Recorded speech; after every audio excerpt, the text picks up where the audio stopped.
knew from our very first investigation of the building that we wanted to add additional attic insulation. The existing fiberglass bat provided a very low R value and had been disturbed over the years, so it wasn't very effective. We decided early on that we were going to add 10 to 12 inches of blown cellulose insulation to the attic. But we discovered as a part of our investigation that air leakage and duct leakage were major problems in the building and really had to be addressed before we could add the insulation. So from our diagnostic effort, we determined the things that we're going to do to the building, and this next segment shows you what we actually did to the building. We lost our microphone connection on this particular segment, so we're doing a voiceover to explain what we've got. This is a cavity that goes all the way to the basement in which ducting was installed. When they installed this, for example, we turned off the lights here. You could see the lights of the basement down through this cavity. So it's a complete connection from the basement all the way into the attic, allowing air leakage as a part of the major air leakage of the whole building. So what we want to do is create a cover right at this level to stop the leakage as it enters the attic, so we can't connect with the attic anymore. We've cut this piece of foam board to fit this cavity. We want to trim it back a little bit to make sure that it fits well. It doesn't have to fit perfectly because we're going to seal around the edges here in a few minutes with some expanding foam product. This doesn't have to be a structural seal. Nobody's going to be walking on this. This is just like the drywall that we don't walk on when we're up in attics. We make it a point to stand on the rafters and the lumber. Now this piece is fit in place. As it sits down in place, we'll grab some low expansion foam that we use for air sealing, and we'll use that expanding foam to seal this particular piece of foam board in place. We have to clean off, a lot of times the debris that's up in the attic tends to clog up the tip of the gun. We clean it off each time we use it. And then we run a bead to actually seal the piece of foam board in place so it becomes an airtight barrier, stopping all the air leakage between the attic and this major cavity. So it's a very effective way to seal large or even smaller leaks up into the attic. And of course this building had a number of very significant leaks like this one.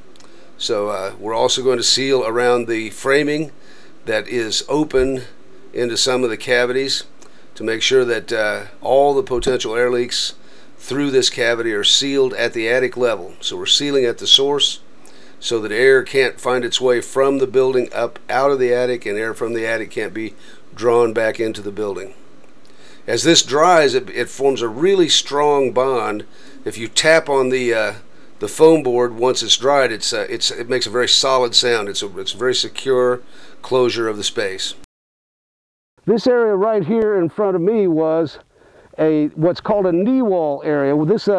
Behind this we have an auditorium that is about a little less than 2 feet taller than the rest of the building. So this wall is a 2x4 framed wall that rises up about 18 inches here, and it had some batting stuffed back in it, but most of it was very loose, falling out. There were areas where there was no insulation at all.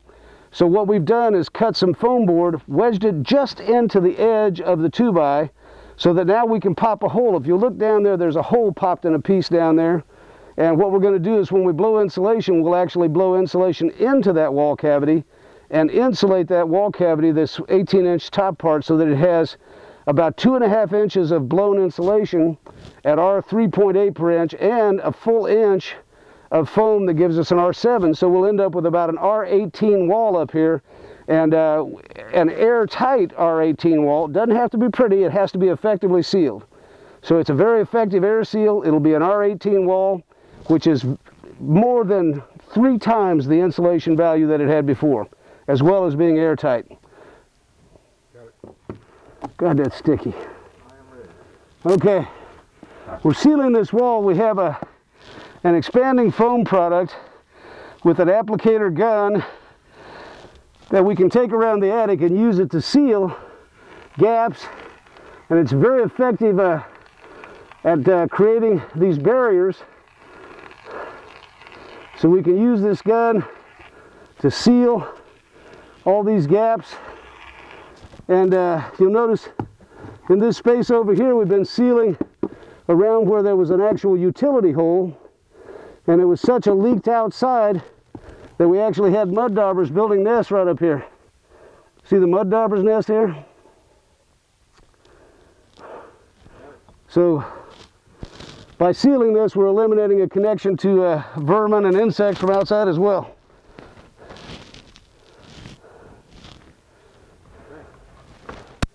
Bill Wood, who is with the 4-H extension, is volunteering to help up here and is doing a great job. Right now, we are sealing panned returns.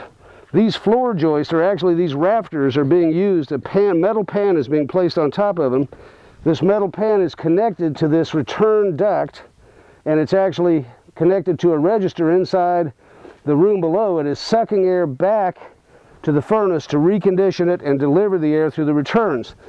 These were just nailed down onto the rafters, and they were not sealed at all. So we're coming back with some mesh reinforcing tape and some mastic, which is a very great, really good sealant that'll completely seal this forever, and sealing this up so that the leakage doesn't exist out of this return ducting system into this attic space. So that's what Bill is doing right now, is sealing this up with mastic. Is he going to put a piece on top where his bucket is? Right where the bucket sits, there's a speaker. We'll probably lay some fiberglass bat across there so that the speaker doesn't get muffled by cellulose when we do the insulating. But the actual registers are directly below here. All right. So this panning just goes a few feet out here. Gotcha. It's okay? Yeah. Okay.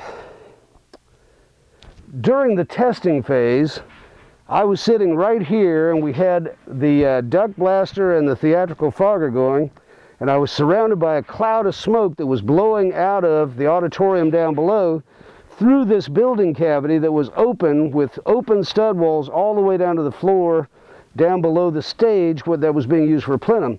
Since then, we've come up here and cleared this U-shaped pathway that goes all the way around this attic that actually carries cabinets on the stage down below. And we put in foam boards that was wedged into the space. We sealed it with an expanding foam, and you can see it's now very solid, a very complete seal that completely seals this entire opening all the way around this attic. It was a big, dirty, labor-intensive job to get all of the insulation out of the way, get back in this very difficult, tight space, and cut this stuff and foam it in. But we've stopped an enormous amount of air leakage that was coming up through this ducting system, actually under pressure. You know, and actually in the operating situation, this was sucking air from the attic back to the furnace to try to recondition it. So now that's been eliminated. Interestingly, we're in this attic today. So that'll eliminate all the smoke that came up there. Yes, that will. In fact, we'd like to do another duct blaster test at some time, and we expect that there will be no smoke coming out of this area. That would eliminate the smoke. But an interesting thing I was going to say, when we were up here the other day, it was also a cold day, but it was actually warm up here because we had so much conditioned air from downstairs in the building that it was actually warming this entire space up here, and we were very comfortable up here. Now that we've sealed most of the leaks off, like these big leaks, it's chilly up here. We're experiencing some cold weather because we're keeping the temperature, the conditioned warmer temperature, down inside where it belongs. And over here, just right over here, you can see where my light is spotting, maybe right there. There was a completely disconnected duct. We took a piece of metal ducting and placed inside of there, snugged it back together, and mechanically fastened and sealed it with mastic underneath the fiberglass cover. Pulled the cover back even on both sides, so that that's now a mechanically sealed piece of ducting that can't and won't leak. You know, so we've sealed that up as well. So this area, entire area up here, we've cut out an enormous amount of leakage that is directly connected to the ducting system, which places the area under either positive or negative pressure. So major, major air sealing achievement here, and quite a lot of physical work. So this should make a big difference in the comfort down below. This entire cavity down underneath here, this is this soffit area that was carrying cabinets in the stage area down below, runs all the way across basically the north and east portion of this upper attic. And we worked all the way down here, cutting foam board to fill the cavity, sealing it down its entire run, so that we've sealed the leakage at its source, which is the attic up here, for the entire space of that open soffit cavity. So now it is just not a leak to outside anymore. Eric Butler of Rethink Energy, and we're going to get the machine started here. He's blowing the last few feet of this attic we've done here at the 4-H building. We've blown the entire thing probably 12, 14 inches deep.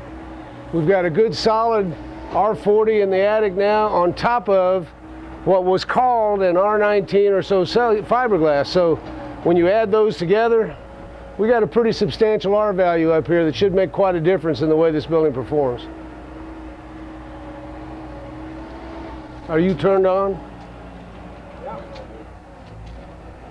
You might need to turn on the on-off switch up there, Craig and Eric.